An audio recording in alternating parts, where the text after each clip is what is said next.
Bonjour à tous, et bien nous nous retrouvons aujourd'hui pour une petite vidéo pour des conseils sur comment bien choisir son expert comptable. Voilà, donc il y a à peu près 15 000 experts comptables en France. Sur la ville de Lyon, nous sommes à peu près 1000. Alors, comment choisir sur les 1000? Donc on peut privilégier la proximité, un petit cabinet, un grand cabinet d'expertise comptable. On peut aussi suivre le conseil de notre voisin qui lui-même a un expert comptable dont il est satisfait. Voilà, alors qu'est-ce qu'il faut retenir comme critère de choix? Aujourd'hui, je vous propose de vous en donner 5 qui nous semblent pertinents. Voilà, on voit ça tout de suite.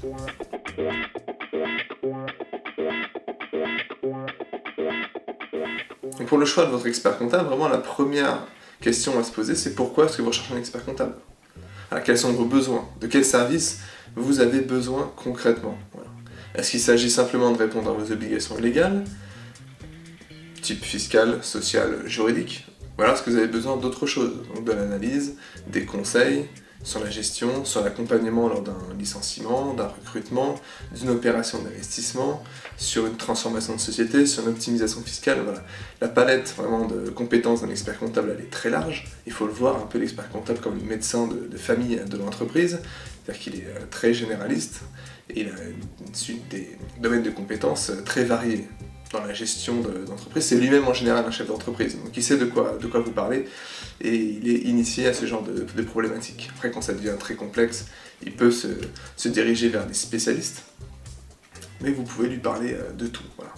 Ça, c'est pour la majorité des experts comptables. Maintenant, il y a des experts comptables qui vont se limiter à de la tenue de compte. Voilà. En tant que fournisseur de services, vous souhaitez qu'on réponde à vos obligations légales, qu'on tienne une comptabilité. Voilà. Maintenant, c'est où est-ce que vous vous positionnez votre besoin en termes de service par rapport au métier d'expert comptable. Voilà. Si on donne un exemple fréquent, si vous avez besoin de tableaux de bord, que ce soit des tableaux de bord mensuels, trimestriels, semestriels pour savoir où vous en êtes, des tableaux de bord pertinents, j'entends, hein, qui ont une valeur ajoutée, c'est-à-dire qu'on fait un point de la situation de la société, de l'entreprise à un moment donné, donc que ce soit un point sur le résultat, chiffre d'affaires, moins charges engagées, ou bien en termes de bilan, où est-ce que j'en suis de mes actifs, de mes créances, l'évolution de mes postes clients, de mes dettes vis-à-vis des organismes sociaux, de l'État, vis-à-vis des fournisseurs. Voilà.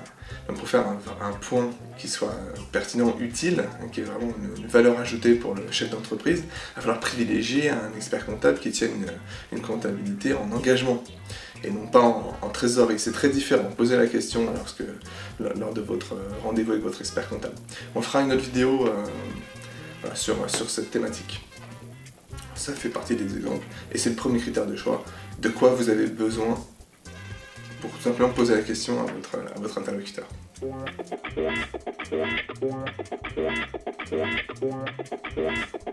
Alors pour le deuxième critère de choix, c'est bien, en général, c'est même beaucoup mieux de s'adresser à un expert comptable qui connaît votre métier. Voilà. Donc votre métier en particulier, votre secteur d'activité en général, et c'est bien d'avoir quelqu'un qui connaît l'organisation, le mode de fonctionnement, la convention collective, les optimisations fiscales qui peuvent être réalisées, les crédits d'impôt qui sont rattachés à telle ou telle profession. Voilà. Démarrer avec un expert comptable qui ne connaît pas du tout le métier, surtout quand il est spécifique, hein, il y a vraiment des secteurs d'activité qui sont particuliers, typiquement le transport, les agents de voyage, les pharmacies. Bon. En général, les clients qui prennent un expert comptable lambda, entre guillemets, qui ne connaît pas spécialement l'activité, en changent assez vite. Parce qu'on se rend compte que si on n'a pas dans son portefeuille des cas similaires, si on n'a pas adopté finalement une organisation en interne pour savoir gérer ce genre de cas particuliers, ça devient vite compliqué. L'expert comptable n'est pas gagnant puisque finalement il va perdre du temps à rechercher dans la documentation pour un seul client. Finalement les coûts de recherche liés à ces activités ne sont pas mutualisés. Donc ça c'est la problématique expert comptable, mais du coup ça devient aussi une problématique client puisque la réactivité n'est pas là, les conseils ne sont pas forcément pertinents. Donc voilà, veillez vraiment à choisir quelqu'un qui connaît votre activité. quand c'est particulier. Après, dans les grandes lignes, hein, mettons, vous créez un commerce de bijoux indonésiens, c'est très particulier. Maintenant, que ce soit des bijoux indonésiens ou d'autres quincailleries, ça n'a pas changé grand-chose en termes de comptabilité, d'analyse fiscale et de conseils qu'on puisse donner. Voilà. Donc là, ce sera on va dire, une sous-catégorie de commerçants. À partir du moment où on sait gérer une caisse, l'expert comptable sera à même de vous accompagner sans aucun problème.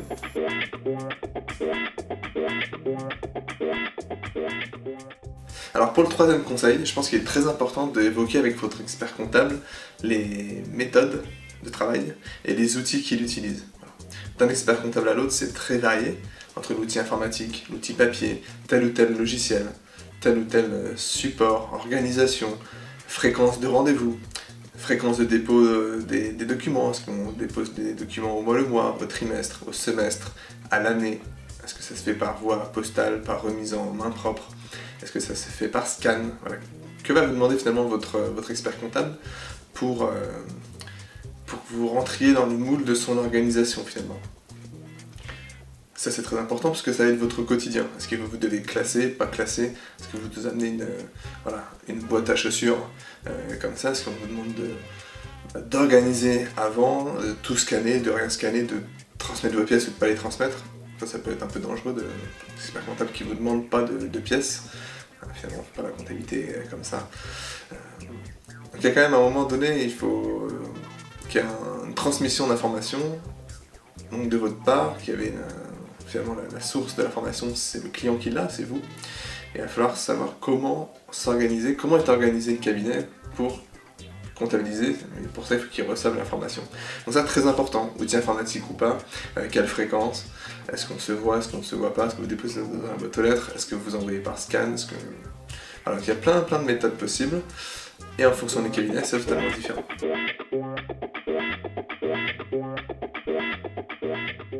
Alors, comme quatrième critère de choix, j'ai noté dynamique. Alors pourquoi dynamique? On est dans un monde qui bouge très vite, quand on est à la tête de sa société, qu'on a des questions, qu'on a des besoins, c'est pas demain, je veux dire, c'est maintenant, tout de suite, en tout cas c'est pas après-demain.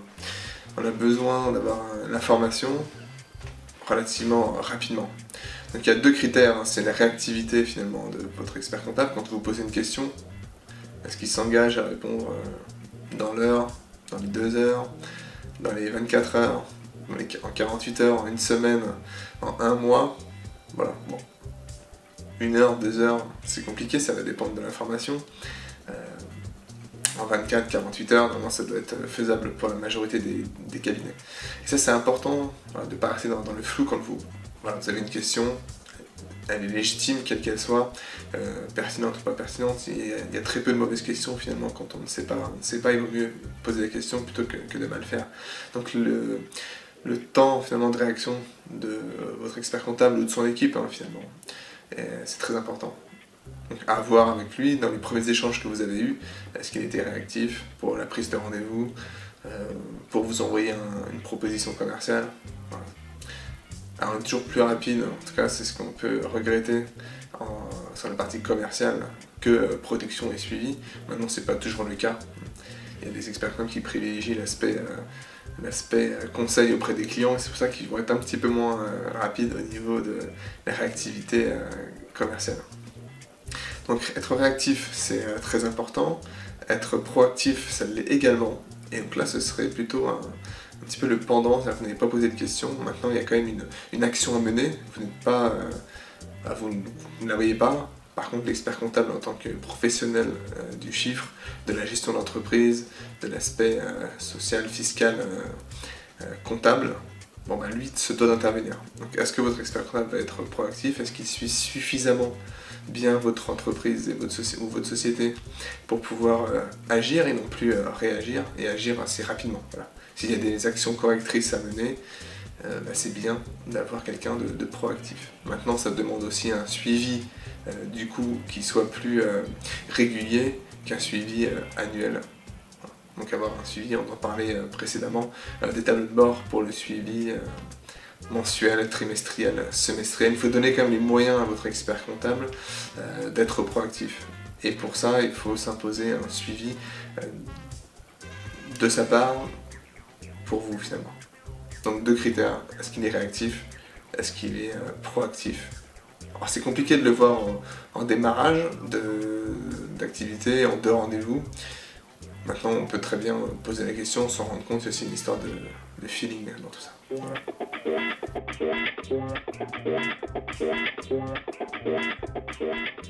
Alors pour le dernier conseil, j'ai noté un expert comptable qui vous ressemble. Tout simplement parce qu'on est dans une relation humaine entre un chef d'entreprise, un dirigeant et son expert comptable. Donc les deux, il faut que ça matche entre eux, au sens où les relations sont relativement fréquentes, elles sont importantes, on parle de l'avenir d'une société, il faut qu'on puisse communiquer. Maintenant, ça ne concerne pas que l'expert comptable, au sens où quand vous intégrez, quand vous travaillez avec un expert comptable, avec un cabinet d'expertise comptable, vous avez une équipe à votre service, avec un expert comptable mais aussi des collaborateurs. Pour la partie sociale, pour la partie tenue, pour la partie révision, supervision. Vous allez travailler avec 2-3 personnes que vous ne verrez peut-être pas, mais c'est bien si on peut les rencontrer avant pour savoir concrètement avec qui vous allez travailler. Voilà. L'expert comptable, vous allez le voir au début de la relation, vous allez le voir tous les ans pour le bilan, entre deux s'il y a besoin de faire des points. Maintenant, l'essentiel de la comptabilité est quand même tenu par des collaborateurs avec qui vous avez une relation directe au quotidien pour toute la partie comptable, fiscale, sociale, le tout supervisé par un expert comptable. Mais au-delà de l'expert comptable, c'est bien de voir son équipe et finalement avec qui vous allez travailler. C'est toujours intéressant. Ça permet de voir aussi si l'équipe est stable, s'il n'y a pas trop de stagiaires finalement. Au sens où il faut que votre comptabilité elle soit bien tenue et pour avoir des questions, des réponses pertinentes aux questions que vous allez poser, il faut qu'en face ce soit solide. Et il y a l'expert comptable, mais il y a surtout son équipe. Voilà, c'est on va dire un trinôme ou un quadrinôme, mais c'est important de voir avec qui vous allez travailler. Et ça, c'est trouver finalement l'équipe, le personnage, la personne à qui vous ressemble, qui a la même attitude que vous, voir si vous êtes vraiment sur la même longueur d'onde, vous allez pouvoir vous confier une relation de confiance qui se crée.